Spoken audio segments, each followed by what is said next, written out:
everyone, zdravo svima, and welcome back to episode 6 on Serbian for You channel. Today we are in Serbia, in Belgrade, capital of Serbia. We are going to explore the city center and the old fortress Kalemegdan. Stay with me until the end of the episode, and there we will have a short lesson about the past tense in Serbian language. Evo nas u centru grada, na glavnom gradskom trgu, Trgu Republike. Iza mene se nalazi zgrada Narodnog pozorišta, po kojoj se nekad ovaj trg zvao Pozorišni trg. Ovde je nekada bio jedan od glavnih ulaza u grad. Odavde je vodio put od Beograda ka Istanbulu i zato se ovaj ulaz zvao Stambol Kapija. Kapija na putu ka Istanbulu. Tu kapiju je srušio knez Mihajlo Obrenović i na tom mestu napravio Narodno pozorište. Takođe je napravio moderni trg, a danas se na ovom trgu nalazi njegov spomenik, glavni spomenik u gradu i mesto gde se svi sastajemo, kod konja.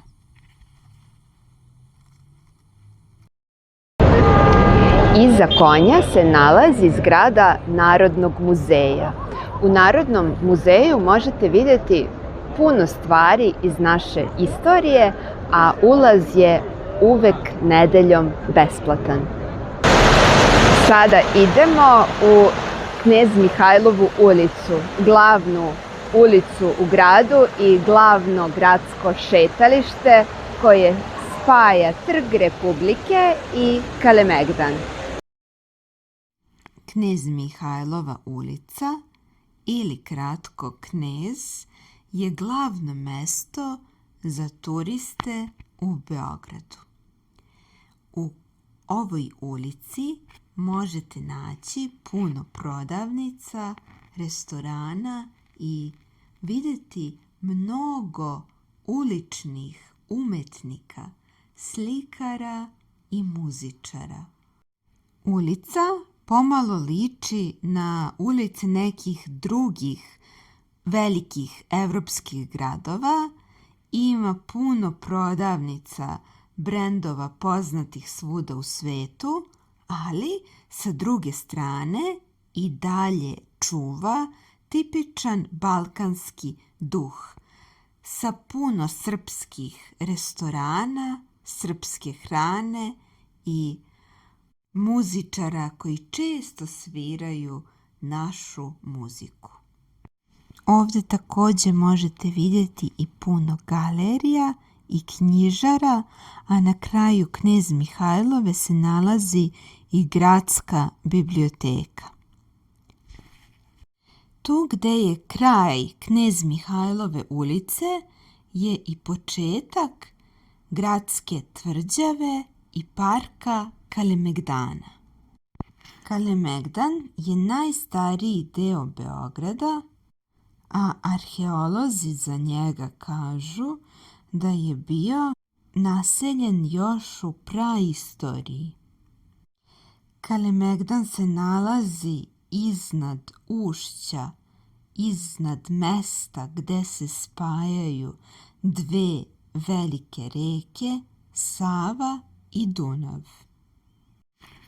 Također, on se nalazi na granici između Panonske nizije, mesta gde je nekad bilo Panonsko more, i sa druge strane Balkanskog poluostrva.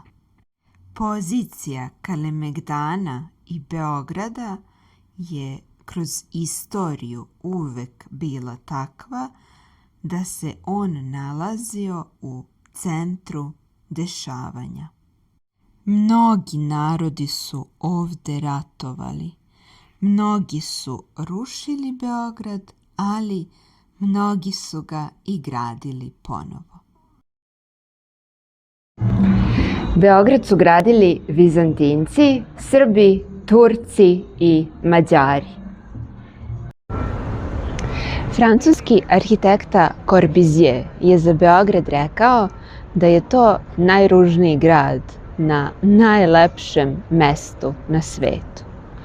Ali naš pisac Pavić ipak kaže, misleći na istoriju kroz koju je Beograd prolazio, da je to najlepši grad na najstrašnijem mestu na svetu. Na samom početku 15. veka srpski despot Stefan Lazarević ovde gradi srednjovekovno utvrđenje. Beograd postaje u to vrijeme i glavni grad, iako je bio na samoj granici sa Austro-Ugarskom, a ne u centru zemlje. Ipak on ostaje srpski samo narednih 20-ak godina, a onda ga osvajaju Turci, koji ovde ostaju sve do 1717. godine, kada Beograd postaje Austro-Ugarski. A tek od 1867. ponovo srpski slobodan grad. Najpoznatiji i najveći spomenik na Kalemegdanu danas se zove Pobednik. Skulpturu Pobednika je napravio skulptor i arhitekta Ivan Meštrović. Primarna ideja je bila da spomenik Pobednik bude simbol slobode i pobede nad Turskim carstvom, kao i da bude postavljen na Terazijama, a ne ovde na Kalemegdanu. Ali Prvi svetski rat je tome promenio planove. Kada je posle rata skulptura završena i trebala da bude podignuta na Terazijama, jedan deo Beograda je za to mislio da će biti skandal. Beograđani nisu mogli da razumeju kako bi se velika skulptura golog muškarca uklopila u ostatak grada. Zato je ova skulptura premeštena na Kalemegdan, a prednji deo je okrenut ka rekama, ka ušću Save u Dunav. Pobednik je podignut 1928. godine, što je značilo da je praktično postavljen na Kalemegdanu 10 godina posle kraja Prvog svetskog rata. Tako da je ovaj spomenik dobio i novo značenje, ali je svakako ostao i simbol slobode kao i jedan od najvažnijih simbola grada Beograda. Ako želite da razumete istoriju Beograda, njegovu kulturno-istorijsku i geografsku poziciju, onda je Kalemegdan mesto koje sigurno morate posetiti. Kalemegdan je uvek dobra opcija za malo dužu šetnju, a ovde možete naći i neke restorane i kafiće gde možete jesti ili popiti piće. Takođe, stari ljudi često dolaze na Kalemegdan da ovde igraju šah. Ali ima puno aktivnosti i za mlade i decu.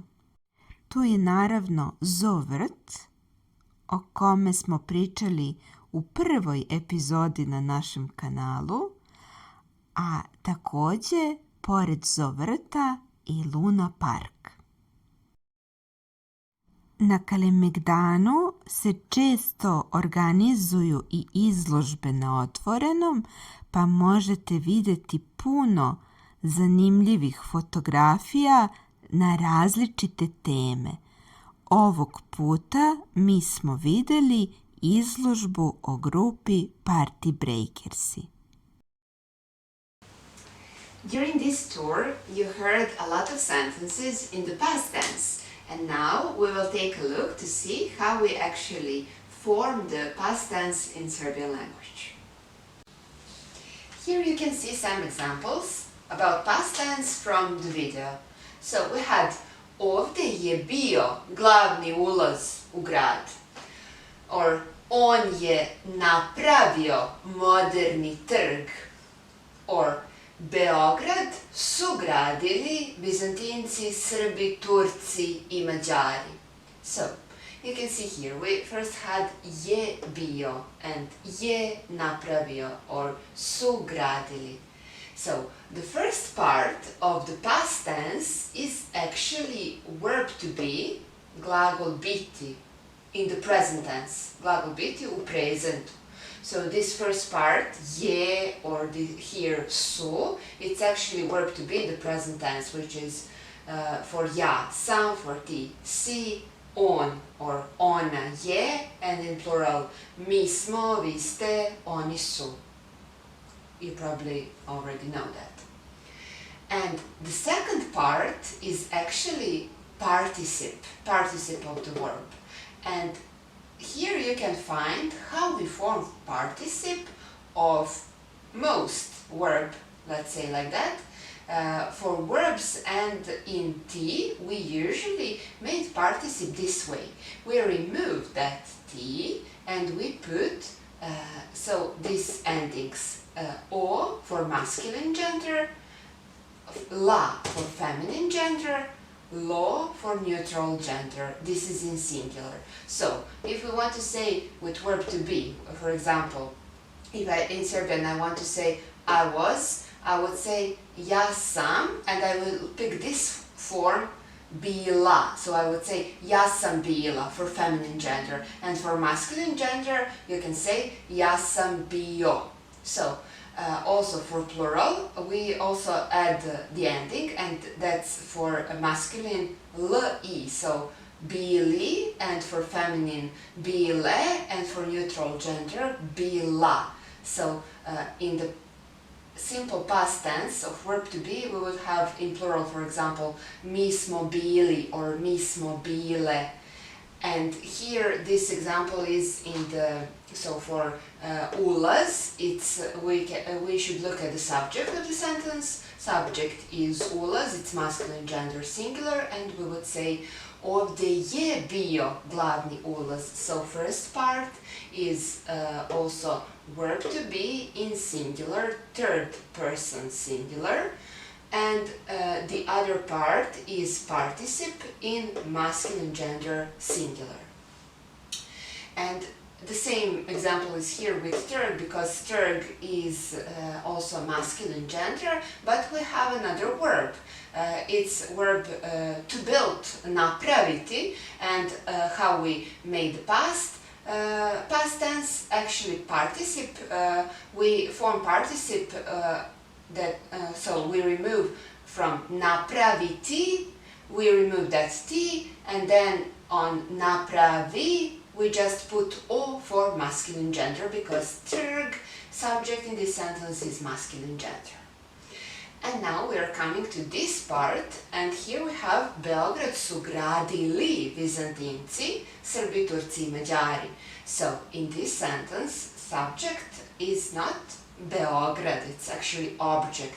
Subject is Bizantinci, Srbi, Turci i Mađari. So this subject is in plural, and that's why we here use the verb to be in plural and also participe in plural. So su is verb to be in the plural for oni su, so verb to be in the present tense, but also participle will be in the plural. Byzantinci, Srbi, Turci, i Mađari is in plural, so we will put this ending li, as you can see here, for masculine gender plural.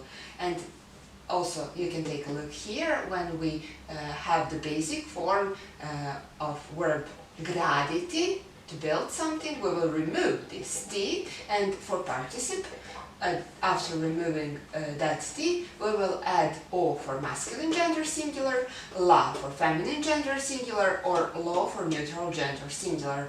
And in plural, we will, again, like in this first verb, we will have the same endings. We will put li for masculine plural, la for feminine plural, or la for neutral gender plural.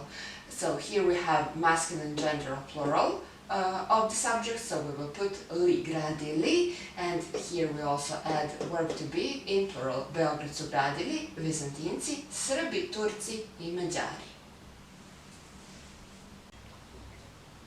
If you have any questions about this short lesson, please write them in the comments.